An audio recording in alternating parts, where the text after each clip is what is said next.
Libro 1 de Meditaciones de Marco Aurelio. 1. De mi abuelo Vero, el buen carácter y la serenidad. 2. De la reputación y memoria legadas por mi progenitor, el carácter discreto y viril. 3. De mi madre, el respeto a los dioses, la generosidad y la abstención no sólo de obrar mal, sino incluso de incurrir en semejante pensamiento, más todavía, la frugalidad en el régimen de vida y el alejamiento del modo de vivir propio de los ricos. 4. De mi bisabuelo, el no haber frecuentado las escuelas públicas y haberme servido de buenos maestros en casa, y el haber comprendido que, para tales fines, es preciso gastar con largueza. 5. De mi preceptor, el no haber sido de la facción de los verdes ni de los azules, ni partidario de los parinularios ni de los escutarios, el soportar las fatigas y tener pocas necesidades, el trabajo con esfuerzo personal y la abstención de excesivas tareas, y la desfavorable acogida a la calumnia. 6. De Diogneto, el evitar inútiles ocupaciones, y la desconfianza en lo que cuentan los que hacen prodigios y hechiceros acerca de encantamientos y conjuración de espíritus, y de otras prácticas semejantes, y el no dedicarme a la cría de codornices ni sentir pasión por esas cosas, el soportar la conversación franca y familiarizarme con la filosofía, y el haber escuchado primero a Baquio, luego a Tandasis y Marciano, haber escrito diálogos en la niñez, y haber deseado el catre cubierto de piel de animal, y todas las demás prácticas vinculadas a la formación helénica. 7. De rústico, el haber concebido la idea de la necesidad de enderezar y cuidar mi carácter, el no haberme desviado a la emulación sofística, ni escribir tratados teóricos ni recitar discursillos de exhortación ni hacerme pasar por persona ascética o filántropo con vistosos alardes, y el haberme apartado de la retórica, de la poética y del refinamiento cortesano. Y el no pasear con la toga por casa ni hacer otras cosas semejantes.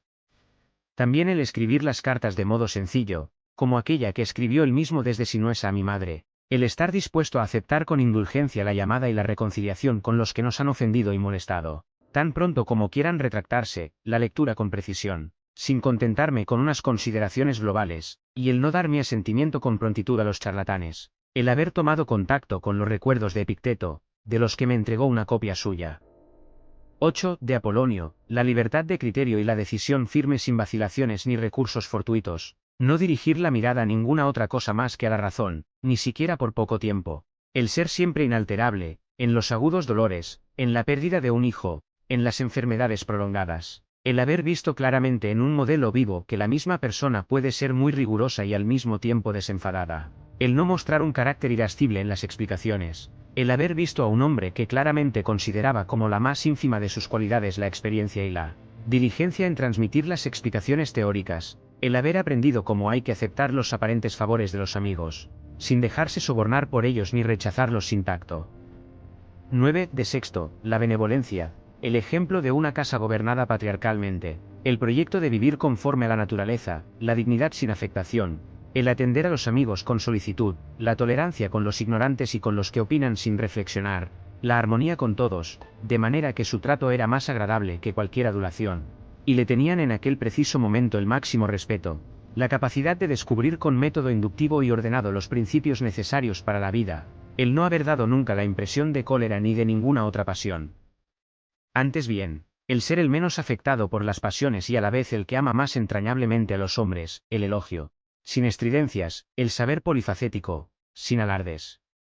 10. De Alejandro el Gramático, la aversión a criticar, el no reprender con injurias a los que han proferido un barbarismo, solecismo o sonido mal pronunciado, sino proclamar con destreza el término preciso que debía ser pronunciado, en forma de respuesta, o de ratificación o de una consideración en común sobre el tema mismo, no sobre la expresión gramatical, o por medio de cualquier otra sugerencia ocasional y apropiada.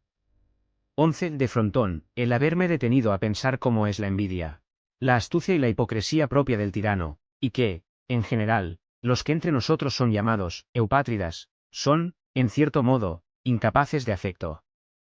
12. De Alejandro el Platónico, el no decir a alguien muchas veces y sin necesidad o escribirle por carta, estoy ocupado, y no rechazar de este modo sistemáticamente las obligaciones que imponen las relaciones sociales, pretextando excesivas ocupaciones.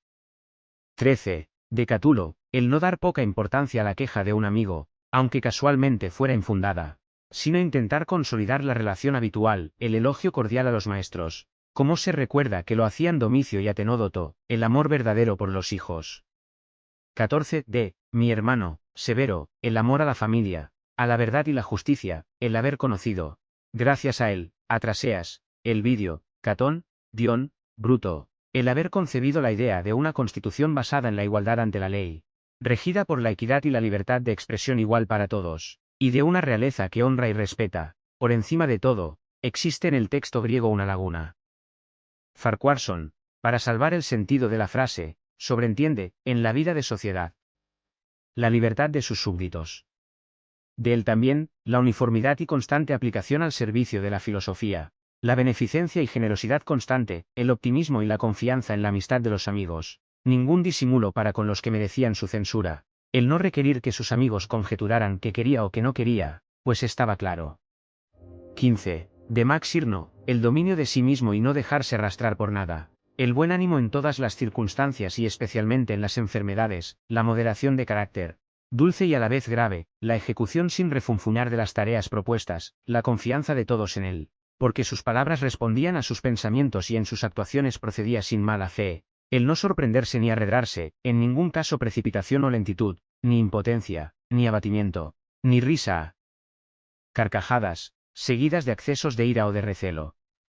La beneficencia, el perdón y la sinceridad, el dar la impresión de hombre recto e inflexible más bien que corregido, que nadie se creyera menospreciado por él ni sospechara que se consideraba superior a él, su amabilidad en 16. De mi padre, la mansedumbre y la firmeza serena en las decisiones profundamente examinadas.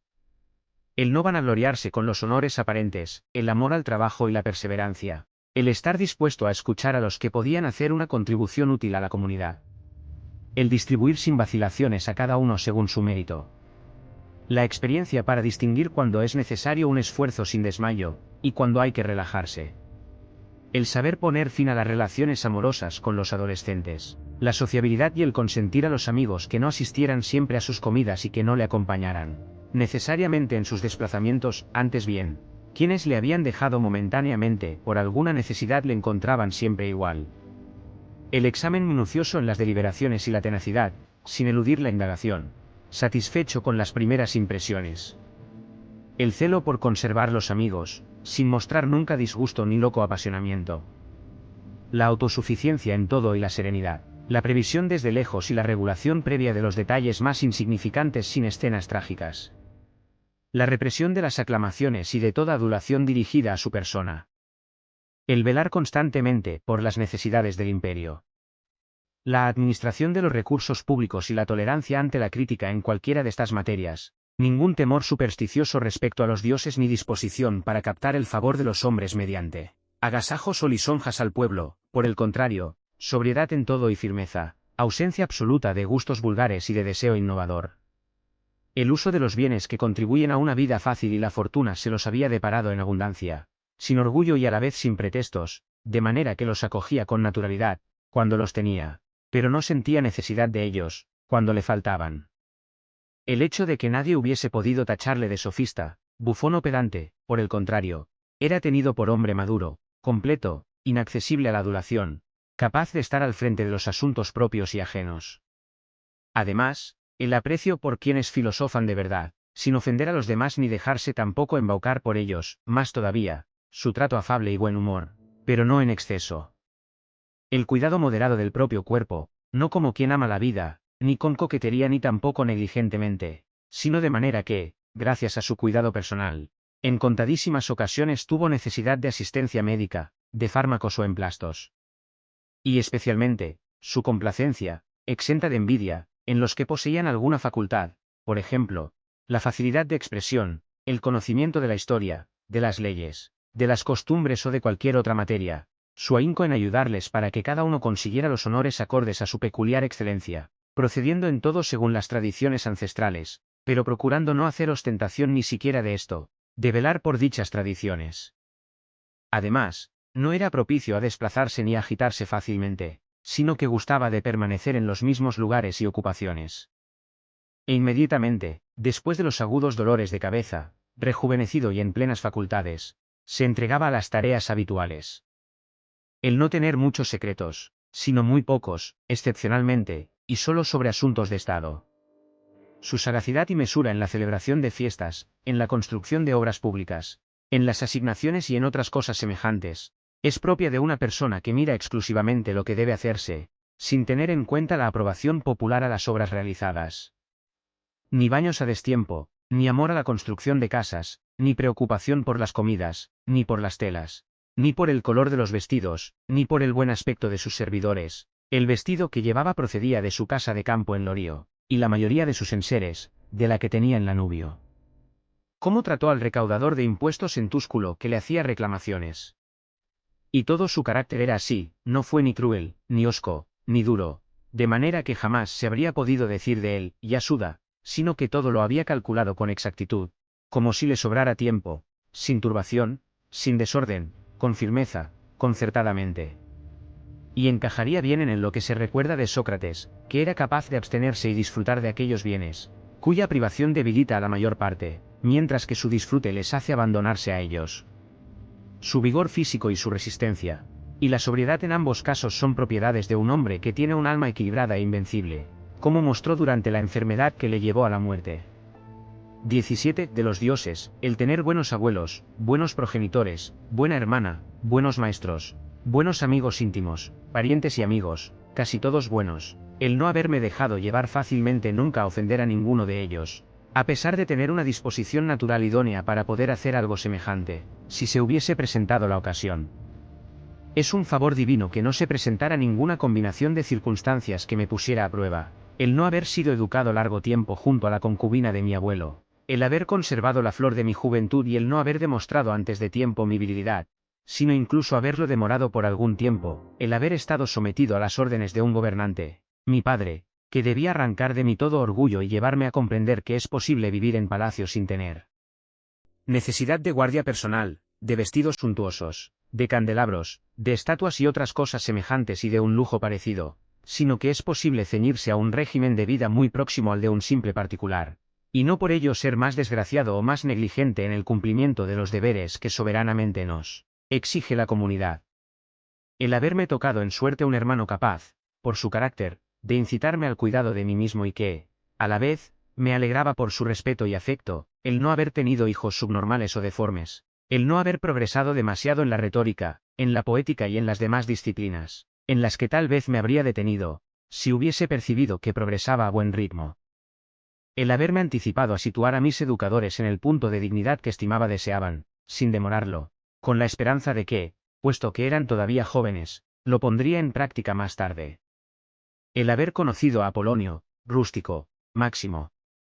El haberme representado claramente y en muchas ocasiones que es la vida acorde con la naturaleza, de manera que, en la medida que depende de los dioses, de sus comunicaciones, de sus socorros y de sus inspiraciones, nada impedía ya que viviera de acuerdo con la naturaleza, y si continúo todavía lejos de este ideal, es culpa mía por no observar las sugerencias de los dioses y a duras penas sus enseñanzas, la resistencia de mi cuerpo durante largo tiempo en una vida de estas características, el no haber tocado ni a Benedicta ni a Teodoto, e incluso, más tarde, víctima de pasiones amorosas, haber curado, el no haberme excedido nunca con Rústico, a pesar de las frecuentes disputas, de lo que me habría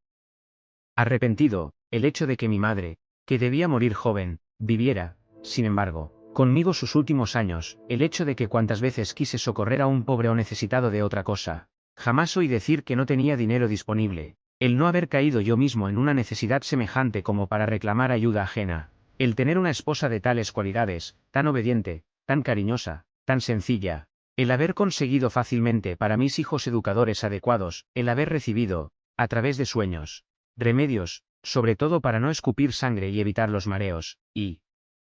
lo de Gaeta, a modo de oráculo, el no haber caído, cuando me aficioné a la filosofía, en manos de un sofista ni haberme entretenido en el análisis de autores o de silogismos ni ocuparme a fondo de los fenómenos celestes. Todo esto requiere ayudas de los dioses y de la fortuna.